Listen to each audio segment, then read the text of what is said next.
வரவு செலவு திட்டம், பட்ஜெட். இதைத் தொடர்ந்து மக்களின் மனத்திலே குழப்பங்கள் இருப்பதை காண முடிகின்றது. பொதுமக்களை பற்றி மட்டும் நான் சொல்லவில்லை, விவரம் தெரிந்தவர்கள் என்று தங்களை பற்றி தாங்களே நினைத்து கொண்டிருப்பவர்கள் கூட சரியான புரிதல் இல்லாமல் அரைக்குறை புரிதலோடு வீடியோக்களை வெளியிட்டு இருக்கின்றார்கள். பொதுமக்களுக்கு சரியான விவரங்கள் தெரிய வேண்டும் என்கின்ற நோக்கத்தோடு இந்த பதிவு வெளியிடப்படுகின்றது. முதலிலே இதற்கு முன்பு இருந்த வருமான வரி விகிதங்களையும் இப்பொழுது நடைமுறைக்கு வந்திருக்கின்ற வருமான வரி விகிதங்களையும் பார்க்கலாம். உங்களின் திரையிலே இப்பொழுது பார்த்தீர்கள் என்றால் பழைய விகிதங்களும் வரி விகிதங்களும் இப்பொழுது புதியதாக அறிவிக்கப்பட்டிருக்கின்ற வரி விகிதங்களும் காண கிடைக்கும். அவற்றையெல்லாம் சரியானபடி நீங்கள் உள்வாங்கிக் கொள்ள வேண்டும் என்பதற்காக, அதற்கு என்னுடைய பேச்சு ஒரு இடையூறாக இருக்கக்கூடாது என்பதற்காக அடுத்த சில வினாடிகள் என்னுடைய பேச்சை நிறுத்திக் கொள்கின்றேன். திரையிலே இருக்கின்ற விஷயங்களை கவனமாக பாருங்கள்.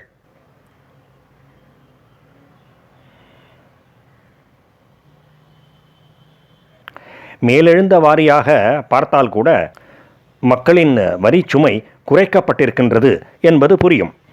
ஆனால் ஓரளவுதான் குறைக்கப்பட்டிருக்கின்றது, மிக மிக அதிகமாக குறைக்கப்பட்டு விடவில்லை என்பது உண்மைதான். இது புரிந்து கொள்வதற்கு சுலபம்தான். ஆனால் பிரச்சனை எங்கே வருகின்றது என்றால், 7 லட்சம் ரூபாய் வரையிலே யாருக்குமே வருமான வரி இல்லை என்பதற்கும், 7 லட்சம் அல்லது அதற்கு குறைவாக சம்பாதிப்பவர்களுக்கு அவர்கள் செலுத்த வேண்டிய வருமான வரி தள்ளுபடி செய்யப்படும், டாக்ஸ் ரிபேட் அளிக்கப்படும் என்பதற்கும் நிறைய வேறுபாடுகள் உள்ளன. இதை பல பேர் சரியானபடி புரிந்து கொள்வதில்லை. ஒருவர் கூறுகின்றார், 7 லட்சம் ரூபாய் வரையிலே என்ன வரி வருகின்றதோ அது தள்ளுபடி செய்யப்பட்டுவிடும் என்று கூறப்படுகின்றது. அப்படியானால் இந்த வருமான வரி வரம்பையே 7 லட்சமாக ஆக்கிவிடலாமே என்று ஒருவர் கூறினார். எல்லோரும் கட்டாயமாக தெரிந்து கொள்ள வேண்டியது எது என்றால், இந்த வரி தள்ளுபடி, டாக்ஸ் ரிபேட் 7 லட்சம் ரூபாய் அல்லது அதற்கு குறைவான வருமானம் உள்ளவர்களுக்கு மட்டுமே பொருந்தும். அவர்கள் மட்டும்தான் எந்த வரியும் கட்ட தேவையில்லை. ஆனால் ஒருவருடைய வருமானம் 7 லட்சத்திற்கு அதிகமாக இருக்கின்றது என்று வைத்துக்கொள்வோம். அவருக்கான வரி 7 லட்சத்திலிருந்து தொடங்காது, 3 லட்சத்திலே இருந்து தொடங்கும். டாக்ஸ் ரிபேட்டும் கிடைக்காது, அதாவது வரி தள்ளுபடியும் செய்யப்படாது. இதை மிக நன்றாக புரிந்து கொள்ள வேண்டும். அப்படி புரிந்து கொண்டால்தான் 7 லட்சம் வரை யாருக்கும் வருமான வரியே இல்லை, அதாவது வருமான வரி வரம்பு 7 லட்சம் ரூபாய் என்பதற்கும், 7 லட்சம் ரூபாய் அல்லது அதற்கு குறைவாக சம்பாதிப்பவர்களுக்கு வரி சலுகை, அதாவது வரி தள்ளுபடி, டாக்ஸ் ரிபேட் அளிக்கப்படும் என்பதற்கும் உள்ள வேறுபாடு புரியும். இப்பொழுது இந்த விஷயம் உங்கள் அனைவருக்கும் மிக மிக நன்றாக புரிந்திருக்கும் என்று நம்புகின்றேன், நினைக்கின்றேன். அப்படி புரியவில்லை என்றால் வீடியோவை ஆரம்பத்திலிருந்து மீண்டும் ஒருவனை பார்க்கவும். இரண்டாவது ஒரு முக்கியமான விஷயம், இதை பற்றி யாருமே பேசியதாக தெரியவில்லை, அதனால் நான் இதை பற்றி எடுத்து கூற விரும்புகின்றேன்.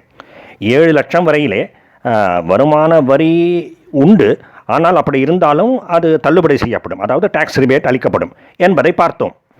7 லட்சத்திற்கு மேலே இருந்தால் 3 லட்சத்திலே இருந்து வருமான வரி கட்ட வேண்டும் என்பதையும் பார்த்தோம்.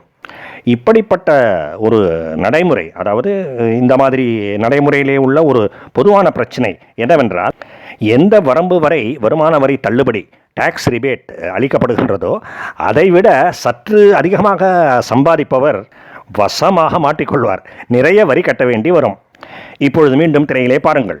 ஒருவர் 7 லட்சம் ரூபாய் வரை சம்பாதிக்கின்றார் என்று வைத்துக்கொள்வோம். அவருக்கு எந்த வரியும் இல்லை, அதாவது வரி உண்டு, ஆனால் அது விலக்கப்பட்டுவிடும், அதற்கான தள்ளுபடி செய்யப்பட்டுவிடும், டாக்ஸ் ரிபேட் அளிக்கப்படும். ஆக அவர் கட்ட வேண்டிய வரி 0. இப்பொழுது இன்னொரு பரிதாபகரமான ஜீவனை பார்ப்போம். அவர் 7 லட்சம் இல்லை, 7 லட்சத்தை விட சிறிது அதிகமாக 7,10,000 சம்பாதிக்கின்றார் என்று வைத்துக்கொள்வோம். அவர் கட்ட வேண்டிய வரி என்ன என்பதை திரையிலே பாருங்கள். அவர் சம்பாதிப்பது 7,10,000 ரூபாய். அதிலே 3 லட்சத்திலே இருந்து 7 லட்சம் வரை, அதாவது 4 லட்சம் ரூபாய்க்கு அவர் கட்ட வேண்டிய வரி 5%, அதாவது 20,000 ரூபாய். 7 லட்சத்திற்கு மேலே, அதாவது மீதமுள்ள 10,000 ரூபாய்க்கு அவர் கட்ட வேண்டிய வரி 10%, அதாவது 10,000 10% 1,000 ரூபாய். ஆக மொத்தம் 20,000 + 1,000 21,000 என்று ஆகின்றது. அப்படிப்பட்டவர்களுக்கு இது மிகவும் வயிற்றெரிச்சலை கொடுக்கக்கூடிய ஒரு விஷயம். நன்றாக பாருங்கள், 7 லட்சத்தை விட அவர் 10,000 ரூபாய் தான் அதிகம் சம்பாதிக்கின்றார். ஆனால் அவர் கட்ட வேண்டிய வரியோ 21,000 ரூபாய். அதாவது 7 லட்சம் ரூபாய்க்கு சிறிது அதிகமாக சம்பாதிக்கின்ற ஒரே பாவத்திற்காக அவருடைய தலையிலே மிளகாய் அரைக்கப்படுகின்றது. ஆனால் இந்த விஷயத்தை வருமான வரி சட்டமும் மிக நன்றாக தெரிந்து வைத்திருக்கின்றது. அதனால் ஒரு சிறிய மாறுதலுடன் இது நடைமுறைப்படுத்தப்படுகின்றது. அதாவது கவனியுங்கள், மிக மிக நன்றாக கவனியுங்கள். 7 லட்சத்திற்கு அதிகமாக சம்பாதிக்கின்ற ஒருவர் கட்ட வேண்டிய வரி அவர் 7 லட்சத்தை விட எவ்வளவு அதிகம் சம்பாதிக்கின்றாரோ அதைவிட அதிகமாக இருக்காது. The income tax shall not exceed the amount by which his income is more than 7 lakhs. இந்த குறிப்பிட்ட நபரின் விஷயத்திலே, அதாவது 7,10,000 சம்பளம் வாங்குகின்றாரே, வருமானம் கொண்டிருக்கின்றாரே, அவருடைய விஷயத்திலே 7 லட்சத்தை விட அவருடைய வருமானம் எவ்வளவு அதிகமாக இருக்கின்றது? 10,000. எனவே அவர் கட்ட வேண்டிய வரியும் 10,000 தான். அதாவது வரி விகிதங்களின்படி அவர் கட்ட வேண்டிய வரி ஏற்கனவே கூறியதைப் போல அல்லது உங்கள் திரையிலே தெரிவதைப் போல 21,000 ரூபாய் என்று இருந்த போதிலும் அவர் கட்ட வேண்டிய வரி 10,000 தான். ஏனென்றால் அவர் 7 லட்சத்தை விட 10,000 தான் அதிகமாக வருமானம் கொண்டவராக இருக்கின்றார். எனவே இந்த வரி தள்ளுபடிக்கான வரம்பை விட சிறிது அதிகமாக சம்பாதிப்பவர் பெரும் தண்டனைக்கு உள்ளாகிவிட மாட்டார். தெளிவாக சொல்லியிருக்கின்றேன் என்று தான் நினைக்கின்றேன். இருந்தாலும் இது சற்று குழப்புகின்ற விஷயம்தான்.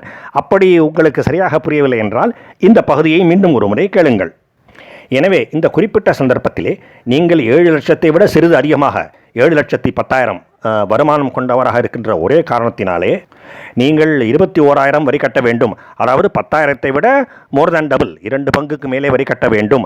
அதனால் உங்களுடைய நிகர வருமானம், வரி போக மிஞ்சியுள்ள வருமானம் 7 லட்சத்திற்கு கீழே போய்விடுகின்ற அபாயம் ஏற்படாது. ஆகையினாலே நீங்கள் 7 லட்சம் ரூபாய் சம்பாதித்தாலும் சரி, அதைவிட அதிகமாக சம்பாதித்தாலும் சரி, வரி போக உங்களுடைய நிகர வருமானம் 7 லட்சம் மினிமம், கேரண்டீட், உத்தரவாதம். இந்த சேனலின் நேயர்கள், என்னுடைய வீடியோக்களை எல்லாம் பார்ப்பவர்கள் நல்ல புரிதலுக்கு, சரியான புரிதலுக்கு வர வேண்டும், விஷயங்களை சரியானபடி தெரிந்து கொள்ள வேண்டும் என்கின்ற விருப்பத்தினாலே இப்படி சற்று விரிவாக கூறினேன். அரசியல் வம்பு தும்புகள் எல்லாம் இருக்கவே இருக்கின்றன. அவற்றையெல்லாம் நான் குறை கூறவில்லை. இந்த சேனலிலே கூட அரசியல் பதிவுகள் அதிகமாக வந்திருக்கின்றன. ஆனால் நாம் அனைவருமே உருப்படியாக 4 விஷயங்களை தெரிந்து கொள்ளவும் வேண்டும். வருமான வரி பற்றிய குழப்பத்திலே இதுவரை இருந்தவர்கள் இப்பொழுது சரியான புரிதலுக்கு வந்திருப்பீர்கள் என்று நம்புகின்றேன். வாழ்க பாரதம். ஜெய் ஹிந்த்.